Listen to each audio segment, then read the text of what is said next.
Hello বন্ধুরা, আমার নতুন ভিডিওতে আপনাদের সবাইকে স্বাগত। দিনটা ছিল 1 জানুয়ারি আর বুক করেছিলাম সেন্ট রিভার ক্রুজ। টিকিট পড়েছিল ওই $17 আর ঘুরিয়েছিল 1 ঘন্টা।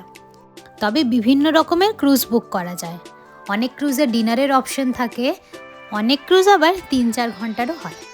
ক্রুজগুলো এই আইফেল টাওয়ারের কাছ থেকেই শুরু করে আর নদীর ধারে দুপাশ বরাবর যে পুরনো ক্যাথেড্রাল মিউজিয়াম সেগুলো ঘুরিয়ে দেখায়। আর তার সাথেই থাকে বিভিন্ন ভাষায় অডিও গাইড, এমনকি হিন্দি ভাষাও অ্যাভেলেবেল ছিল। আর এই পুরো সেইনে রিভার জুড়েই ছিল বিভিন্ন পুরনো সব ব্রিজ। এদের আর্কিটেকচার ভীষণ সুন্দর। এই ক্রুজগুলো দিনের বিভিন্ন সময় চলে, তবে আমি বুক করেছিলাম সন্ধ্যের সময়, যেন শহরের এই ঝলমলে আলোকসজ্জা সুন্দরভাবে দেখতে পারি। আর এই আইফেল টাওয়ারের এই আলোর খেলা নদীর প্রায় সব প্রান্ত থেকেই দেখা যাচ্ছিল। অনেকটা আসার পর এপাশে দেখছি আর কোনো পুরনো বিল্ডিং নেই, সবই এখনকার আমলের হাই রাইজ বিল্ডিং। শহরের এই কন্ট্রাস্টটা দেখতেও খুব ভালো লাগলো। এক পাশে রইল ইতিহাস আর অন্য পাশে মডার্নিটি।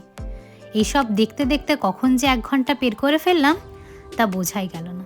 তো চলুন টাটা, আবার দেখা হবে পরের ভিডিওয়।